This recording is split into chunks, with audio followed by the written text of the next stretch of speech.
Mengenal PPh Pasal 21. Dalam praktik umum, PPh Pasal 21 sering disebut sebagai pajak karyawan.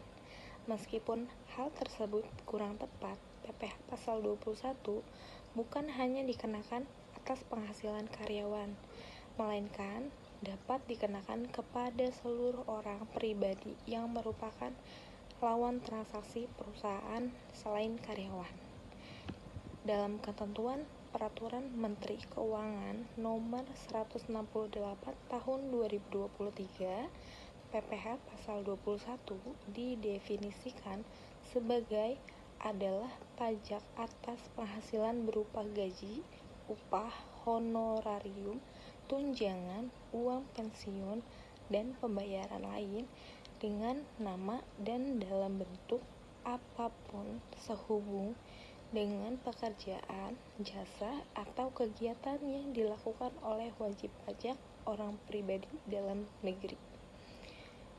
Dari definisi di atas, untuk mengidentifikasi apakah suatu pembayaran penghasilan merupakan objek PPh Pasal 21 dapat dilihat dari dua indikator. Pertama yaitu penghasilannya sehubung dengan pekerjaan atau jasa atau kegiatan. Dan kedua, imbalan diberikan kepada wajib pajak orang pribadi dalam negeri. Hal ini perlu dipahami karena tidak semua pembayaran kepada orang pribadi merupakan objek pemotongan PPh Pasal 21. Lalu ada objek PPh Pasal 21. Karena memiliki wilayah pemajakan yang sama, PPh Pasal 21 biasanya disandingkan dengan PPh Pasal 26. Faktor yang membedakan antara PPh Pasal 21 dan PPh Pasal 26 adalah golongan status subjek pajak penerima penghasilan. PPh Pasal 21 dikenakan terhadap pajak orang pribadi dalam negeri, sedangkan PPh Pasal 26 dikenakan terhadap wajib pajak orang pribadi luar negeri.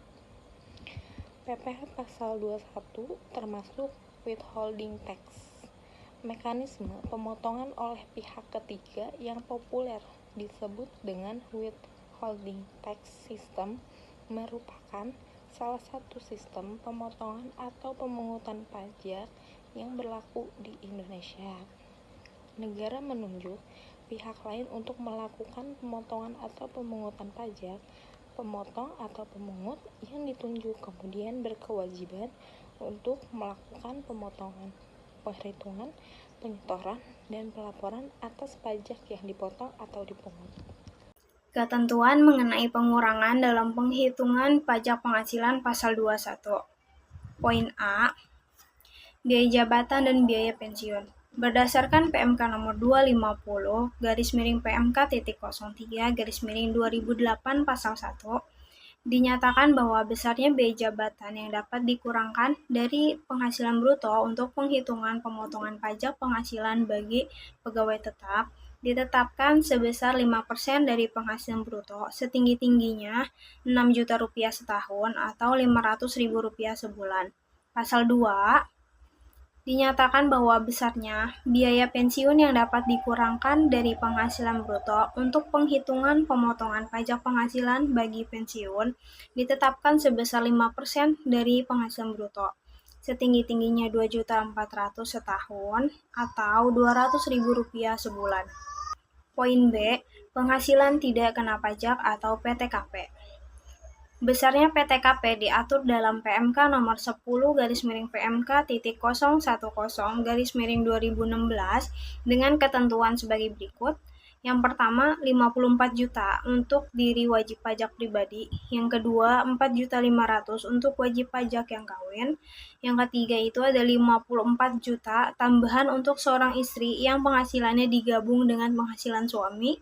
Yang keempat, 4.500.000 tambahan untuk setiap anggota keluarga sedarah dan keluarga semenda dalam garis keturunan lurus, serta anak angkat yang menjadi tanggungan sepenuhnya paling banyak 3 orang untuk setiap keluarga.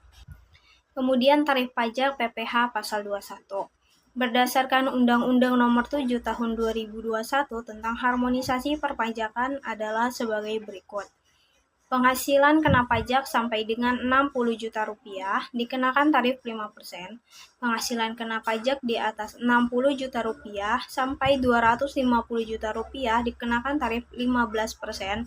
Penghasilan kena pajak di atas 250 juta rupiah sampai 500 juta rupiah dikenakan tarif 25%. Penghasilan kena pajak di atas 500 juta rupiah sampai 5 miliar dikenakan tarif 30%. Penghasilan kena pajak di atas 5 miliar dikenakan tarif 35%. Prinsip umum pencatatan dan pemotongan PPh 21 itu ada 3. Jadi jumlah pembayaran yang ditanggung oleh pemberi kerja itu akan menambah beban bagi perusahaan. Terus jika pembayaran yang ditanggung oleh pegawai, maka itu akan mengurangi kas yang diterima oleh pegawai. Lalu, jika jumlah pembayaran yang merupakan komitmen oleh pihak lain seperti pajak, iuran pensiun, dan pembayaran asuransi, maka akan dicatat sebagai utang. Nah, contohnya itu ada nih di sini Tuan Joko di PT Oga Rugi dengan gaji 6 juta. Lalu melakukan pembayaran iuran pensiun sebesar 150.000 per bulan.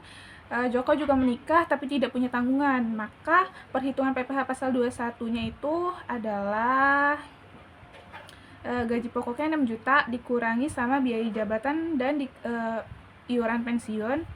Hasil dari biaya jabatan dan iuran pensiun itu kemudian dikurang sama gaji pokok sebulan, hasilnya adalah penghasilan neto sebulannya 5.700.000. Terus penghasilan neto disetahunkan, jadi dikali 12 bulan, jadi 5.700.000 itu dikali 12, 68.400.000.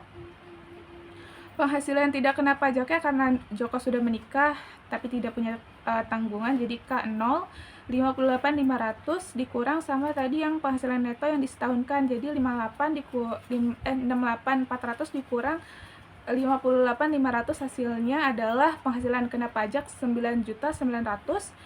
Jadi PPh pasal 21 disetahunkan itu 5% dikali 9.900.000, hasilnya 495.000.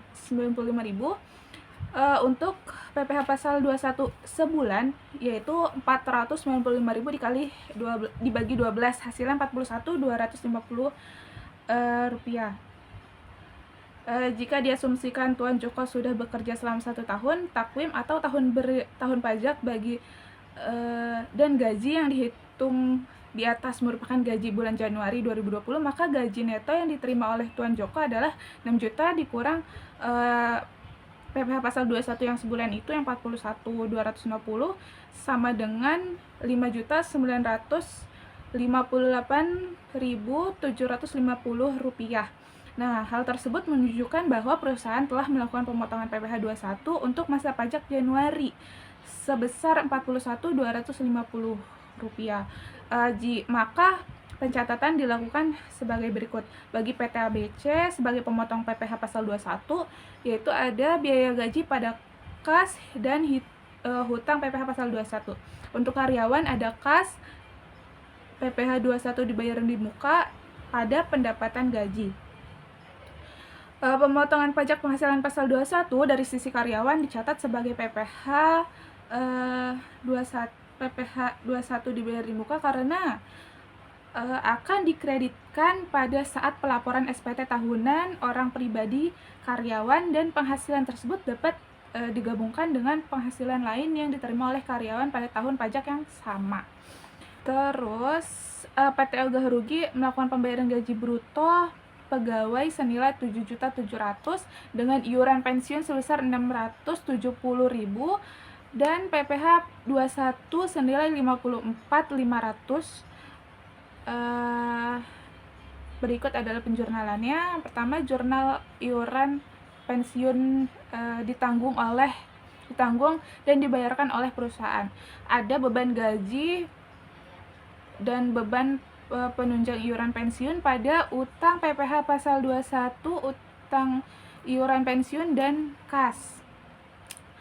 Lalu iuran pensiun ditanggung oleh ditanggung dan dibayarkan oleh pegawai itu ada beban gaji pada utang PPh pasal 21 dan kas.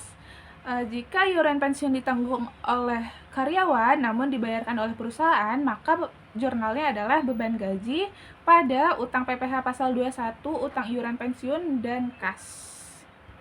Baik, selanjutnya saya ingin menjelaskan contoh kasus ketiga mengenai pencatatan atas pemotongan pajak penghasilan pasal 21. Di sini contohnya yaitu PT Oga Rugi melakukan pembayaran atas gaji bruto karyawannya sebesar Rp3.350.000 dan iuran pensiun sebesar Rp53.000 dengan pajak penghasilan 21-nya senilai Rp31.000. Lalu pegawai membayar sendiri asuransi kecelakaan sebesar Rp22.000 dan asuransi kematiannya sebesar Rp25.000. Maka PT Oga Rugi melakukan penjurnalannya yaitu sebagai berikut. Yang pertama, beban gaji itu ada di debit senilai Rp3.350.000, lalu beban tunjangan iuran pensiun di debit juga senilai Rp53.000. Lalu di akun kredit pertama ada utang PPh pasal 21 senilai Rp53.000, lalu utang iuran pensiun sebesar Rp31.000, lalu utang asuransi kecelakaan sebesar Rp22.000, lalu utang asuransi kematian sebesar Rp25.000. Lalu di kas senilai Rp3.272.000. Selanjutnya di sini saya ingin membacakan kesimpulan. Jadi kesimpulannya yaitu pajak ini merupakan kewajiban pemotongan yang dilakukan oleh pemberi kerja, badan usaha, atau pemerintah atas penghasilan individu dalam negeri yang diperoleh dari pekerjaan, jasa, atau kegiatan lainnya. Subjek pajak ini mencakup pegawai tetap, pegawai tidak tetap, pensiun, atau individu yang menerima pembayaran atas kegiatan tertentu. Lalu selanjutnya kesimpulannya yaitu perhitungan pajak penghasilan pasal 21 mencakup komponen-komponen penting seperti penghasilan bruto, gaji pokok, tunjangan, dan penghasilan lainnya. Pengurangan yaitu biaya jabatan dan iuran pensiun, serta penghasilan tidak kena pajak atau PTKP yang besarnya tergantung pada status wajib pajak seperti lajang, menikah, atau memiliki tanggungan keluarga. Maka tarif pajaknya bersifat progresif mulai dari 5% hingga 35%, itu berdasarkan penghasilan kena pajak yang ditangguhkan. Lalu selanjutnya, kesimpulan selanjutnya, pentingnya pencatatan akuntansi yang sesuai dengan ketentuan perpajakan dalam pencatatan tersebut. Maka setiap transaksi yang melibatkan pemotongan pajak harus dijurnal dengan memperhatikan prinsip dasar, yaitu seperti siapa yang menanggung pajak, baik karyawan, perusahaan, maupun melalui tunjangan yang diberikan oleh perusahaan. Dalam ini, perusahaan memilih untuk menanggung PPh pasal 21. Transaksi tersebut menjadi biaya yang dapat dikurangkan dalam akuntansi tetapi tidak diakui sebagai biaya dalam perpajakan.